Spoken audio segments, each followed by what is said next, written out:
இந்த செய்தியை உங்களுக்காக வழங்குவது அருண் மசாலா.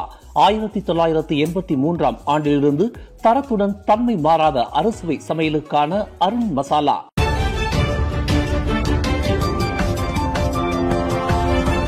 வணக்கம். திசைகளின் ஒரு மணி செய்திகள். கோயில் இடிக்கப்படாது, இடமாற்றத்திற்கு புதிய நிலம் உறுதியளித்தார் Dato Bandar Dato Sri Maimuna Mohammed Sharif.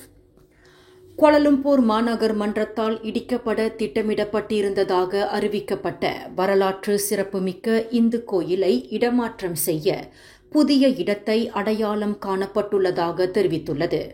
Devi Sri Bhadrakaliamman கோயில் இடமாற்றம் வெளிப்படையான நியாயமான முறையில் செயல்படுத்தப்படும் எனவும் கோயிலுக்கு தொடர்புடையவர்களுடன் விவாதங்களை உள்ளடக்கியதாக இருக்கும் என்று டிபிகேஎல் தெரிவித்துள்ளது. இந்து பக்தர்கள் தங்கள் மத நடவடிக்கைகளை வசதியாகவும் இணக்கமாகவும் தொடர முடியும் என்பதை உறுதி செய்வதற்காக இந்த இடமாற்றம் மேற்கொள்ளப்படுவதாக Dato Bandar Dato Sri Maimuna Mohammed Sharif வெளியிட்ட அறிக்கையில் குறிப்பிட்டுள்ளது. கோயில் அமைந்திருக்கும் இடத்தில் எந்த இடிப்பு நடவடிக்கையும் மேற்கொள்ளப்படாது. இடமாற்றம் முடியும் வரை அது வழக்கம் போல் அக்கோயில் செயல்படலாம் என்று உறுதியளிக்கப்பட்டுள்ளது. இடமாற்ற செயல்முறை சீராக நடைபெறுவதை உறுதி செய்ய பல்வேறு தரப்பினரின் ஒத்துழைப்பை டிபிகேஎல் வரவேற்கிறது. மேலும் நாட்டில் மத பன்முகத்தன்மையின் நல்லிணக்கத்தை அனைத்து தரப்பினரும் தொடர்ந்து நிலைநிறுத்த வேண்டும் என்று டிபிகேஎல் கேட்டுக்கொள்கிறது. இதற்கு முன்னர் கோலாலம்பூர் ஜலான் மஸ்ஜித் இந்தியாவில் உள்ள தனியார் நிறுவனத்திற்கு சொந்தமான நிலத்தில் பள்ளிவாசல் கட்டப்பட முன்மொழிவு குறித்து டிபிகேஎல் அறிந்திருப்பதாக கூறியது. தனியார் நிறுவனத்திற்கு சொந்தமான நிலத்தில் ஒரு சிறிய பகுதி தேவி ஸ்ரீ பத்ரகாளியம்மன் கோயிலை கொண்டுள்ளது. இந்த திட்டம் அந்த தனியார் நிறுவனத்தால் அவர்களின் சொந்த நிலத்தில் முன்மொழியப்பட்டது, அரசாங்கத்தால் அல்ல என்பதையும் டிபிகேஎல் விளக்கியுள்ளது. பொது கழிப்பறைகளின் தூய்மையை பராமரிப்பதில் குடிமை உணர்வை ஊக்குவிக்கும் வகையில் சிறந்த கழிப்பறை விருது தோத்தியா தேசிய நிலையிலான ஆண்டு நிகழ்வாக மாற்றப்படும். இது அமைச்சரவையால் ஒப்புக்கொள்ளப்பட்டுள்ளது என தெரிவித்தார் வீடமைப்பு ஊராட்சி மன்ற மேம்பாட்டு அமைச்சர் ngா கார்மிங்.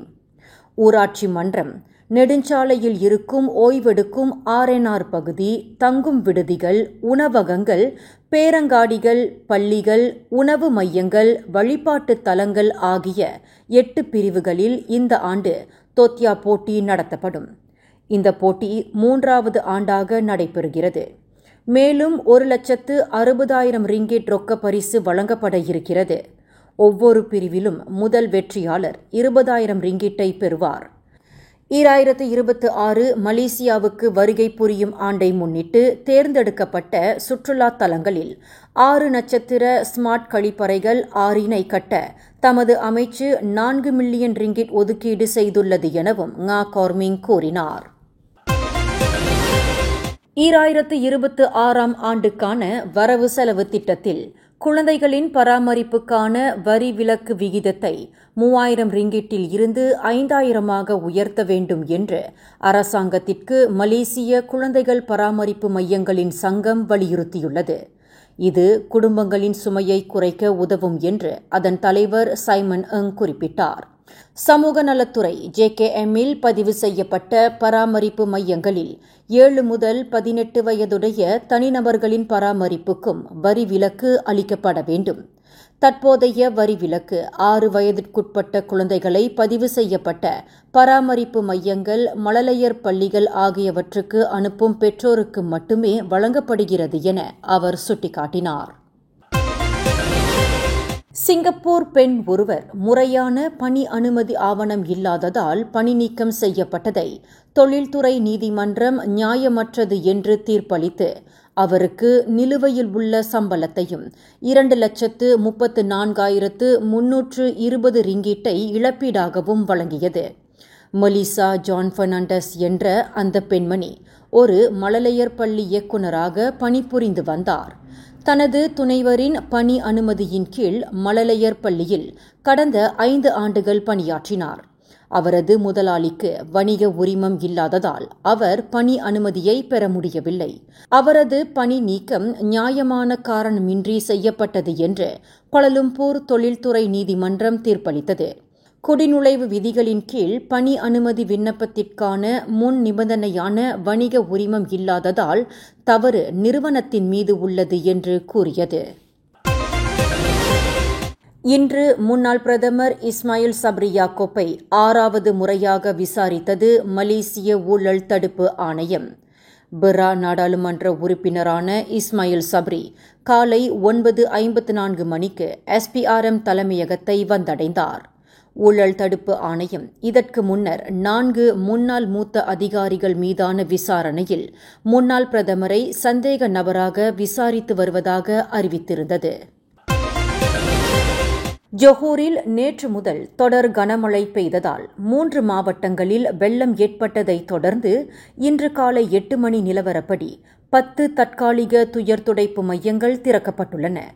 மாநில பேரிடர் மேலாண்மை செயற்குழுவின் தலைவர் அஸ்மி ரொஹானி கூறுகையில், பாதிக்கப்பட்ட 257 குடும்பங்களைச் சேர்ந்த 893 பேர் தங்கள் வீடுகளில் இருந்து அந்த 10 மையங்களில் தஞ்சம் புகுந்துள்ளதாக தெரிவித்தார். ஜொஹூர் பாருவில் பாதிக்கப்பட்டவர்கள் 567 பேர், அதைத் தொடர்ந்து கூலாயில் 269 பேரும், பொந்தியானில் 57 பேரும் வெள்ளத்தால் பாதிக்கப்பட்டுள்ளனர். Sungai Siam, Sungai Skudai, Parit Kampung Paser கால்வாய் ஆகியவற்றில் தண்ணீர் ஆபத்தான அளவை தாண்டியுள்ளதாக தெரிவிக்கப்பட்டுள்ளது. ஜொஹூரில் உள்ள 10 மாவட்டங்களிலும் இன்று காலை மழை பெய்யும் என்று வானிலை ஆய்வு மையம் தெரிவித்துள்ளது. இதனிடையே ஜொஹூரில் பெய்து வரும் திடீர் கனமழையை சந்தித்திருக்கும் அம்மாநில மக்கள் எப்போதும் விழிப்புடனும் அதிகாரிகளின் வழிகாட்டுதல்களை பின்பற்றி பாதுகாப்புடனும் இருக்க வேண்டும் என ஜொஹூர் மாநில முதல்வர் டத்தோ ஆன் ஹாஃபிஸ் காசி கேட்டுக் கொண்டுள்ளார். குறிப்பாக மேட் ஜொஹூரின் தகவலின்படி Kluang, Mersing, Pontian, Kulai, கொத்தாத்திங்கி, Johor பாரு ஆகிய மாவட்டங்களில் கடுமையான மழை பெய்யக்கூடும் என கணிக்கப்பட்டுள்ளது. ராவ்சரோவில் உள்ள கம்போங் குவாலா சமந்தானில் இன்று அதிகாலை வீடு ஒன்று தீப்பிடித்ததில் ஆடவர் ஒருவர் கருகி இறந்து கிடந்தார். தனியாக வசித்து வந்த 50 வயதான ஜஹாரி இப்ராஹிம் தீப்பிடித்ததில் அங்கிருந்து தப்பிக்க முடியாமல் போனார் என்று நம்பப்படுகிறது. வீடு தீயில் முற்றிலும் எரிந்து சாம்பலானது.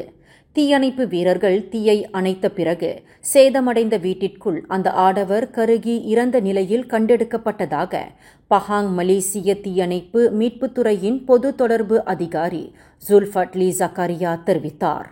இறந்தவரின் உடல் அடுத்த கட்ட நடவடிக்கைக்காக காவல்துறையிடம் ஒப்படைக்கப்பட்டது. இந்த செய்தியை உங்களுக்காக வழங்கியது அருண் மசாலா.